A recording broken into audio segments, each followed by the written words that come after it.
Veja só a situação da justiça hoje no Brasil. Se você, cidadão de bem, manifestar a sua indignação em forma de crítica à atuação de ministros do Supremo Tribunal Federal, do Superior Tribunal de Justiça ou em relação à atuação de outros magistrados atuantes no Poder Judiciário brasileiro, a sua fala será considerada por essas mesmas pessoas como um ataque às instituições democráticas. Se você resolve dizer que a justiça brasileira tem agido de maneira parcial em grande parte das suas decisões, em especial naquelas tomadas nas suas instâncias mais altas, você é tratado como extremista, como antidemocrático, como propagador de discurso de ódio. Agora, me diga, como é que nós, cidadãos brasileiros, podemos ficar em silêncio diante de fatos como os que eu mostrarei para você a seguir? Veja só essa matéria da Folha de São Paulo, publicada na noite de ontem. Jantar reúne ministros do STF e Lula em meio à expectativa por denúncia contra Bolsonaro. Tribunal não confirma a data, mas integrantes da corte apontam que evento será na quarta-feira. Pois é, os ministros responsáveis pelo julgamento do principal adversário político de Lula pretendem se reunir com o próprio Lula em um jantar. E sabe o que torna isso ainda mais irônico? Também ontem, o ministro Luiz Roberto Barroso, atual presidente do Supremo Tribunal Federal, declarou a jornalistas que o julgamento do ex-presidente será feito com seriedade e não será politizado. O Supremo vai apreciá-la como deve apreciar tudo na vida, com seriedade, examinando as provas. O processo penal, sobretudo, é prova. Portanto, a minha visão do direito em geral não é uma visão politizada, é uma visão fundada na integridade. Agora eu pergunto, quão baixa tem que estar a credibilidade de um tribunal para que o seu presidente precise afirmar à imprensa que um julgamento será feito de forma séria e apolítica? Isso não é óbvio? Não é justamente isso que se espera da justiça? Afinal de contas, se não fosse para ser assim, não seria chamada de justiça. Mas essa situação piora ainda mais, porque enquanto Barroso fala aquilo que é óbvio para jornalistas, ele faz, na prática, algo diferente.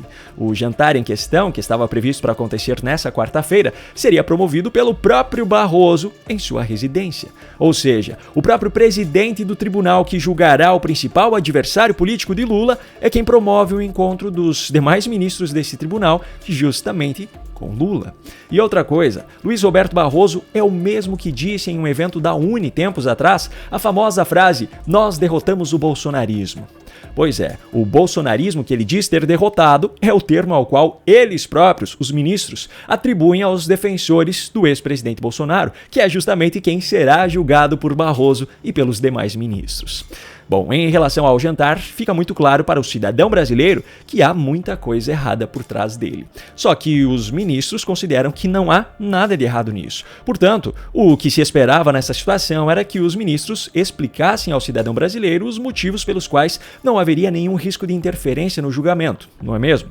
Pois é, só que esse jantar, que não tinha nada de errado, que não interferiria no julgamento e nem geraria nenhuma suspeição a respeito da imparcialidade dos ministros, foi adiado por decisão do próprio Luiz Roberto Barroso, presidente do STF, após a repercussão negativa do caso.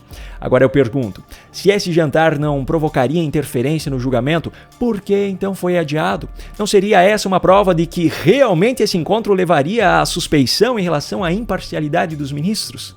Pois é, só que se você, assim como eu, reclamar disso, certamente a nossa crítica será classificada pelos ministros como uma ameaça à democracia. Bom, por falar em Lula, que era um dos participantes desse jantar que foi adiado, ele participou ontem de um evento relacionado à Petrobras. Eu até havia selecionado alguns trechos do discurso dele para falar sobre no vídeo de ontem, só que aquele dossiê apresentado por Daniela Lima acabou gerando tanto assunto para debate que acabou nem sobrando espaço para a fala de Lula no vídeo. Só que tem um ponto específico desse discurso que eu não poderia deixar passar batido. Veja só o que ele disse sobre o aumento mais recente no preço dos combustíveis. O povo brasileiro não tem as informações necessárias para que ele possa fazer juízo de valores. Ele não tem. Então, quando sai um anúncio do diesel, da gasolina, do gás, a Petrobras leva fama, o governo federal leva fama e muitas vezes a Petrobras não tem culpa nenhuma. Eu vou dar um dado para vocês aqui.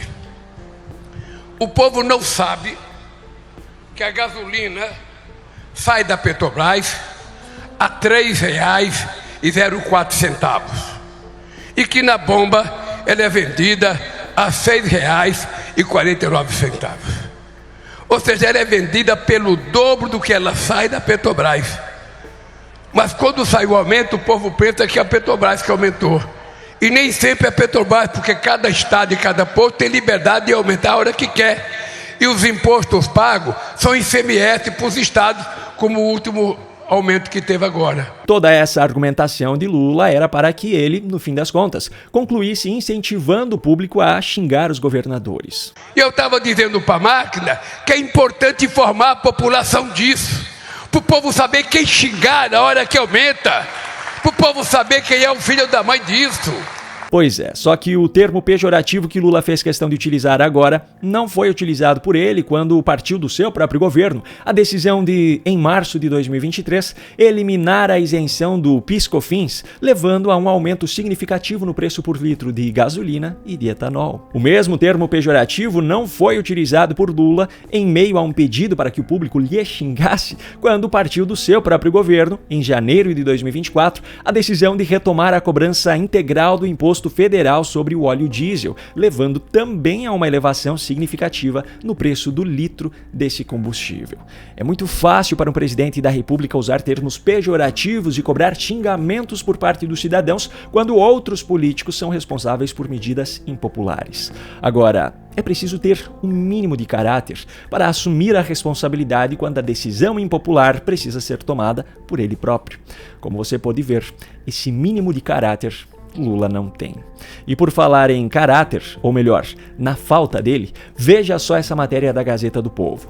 Governo Lula abre mão de 5,7 bilhões de reais em acordos de leniência com empreiteiras da Lava Jato. Isso foi noticiado em função do Tribunal de Contas da União ter enviado uma nota técnica ao Supremo Tribunal Federal, dando conhecimento dos termos de renegociação dos acordos de leniência celebrados pela Controladoria Geral da União com 7 empresas condenadas na Lava Jato. Agora, sabe o que é mais curioso nessa história? Em novembro de 2021, depois de ter sido desafiada por Elon Musk, a ONU apresentou um plano para supostamente acabar com a fome no mundo com 6,6 bilhões de dólares. Apesar de, na minha visão, esse plano não fazer nenhum sentido e nunca ter sido colocado em prática, o fato é que ele foi apresentado pela ONU. Então, teoricamente, tem alguma credibilidade, ou pelo menos deveria ter. No ano seguinte, 2022, Lula se candidatou à presidência mais uma vez, prometendo acabar com a fome no Brasil. Em 2023, ele assumiu o governo e continua até hoje reproduzindo e repetindo essa promessa. Só que, curiosamente, o presidente que diz ter como meta acabar com a fome no Brasil preferiu abrir mão de valores que seriam devolvidos por grandes empreiteiras por conta das ilegalidades praticadas por elas, provadas durante a Operação Lava Jato. Se 6,6 bilhões de dólares acabariam com a fome no mundo, segundo a ONU, certamente 5,7 bilhões de reais acabariam com a fome no Brasil, pelo menos. Só que o presidente que diz querer acabar com a fome no Brasil prefere que esse dinheiro fique na mão de empresas bilionárias em vez de trazê-lo para o governo, para então poder distribuí-lo àqueles que mais necessitam. Preciso dizer mais?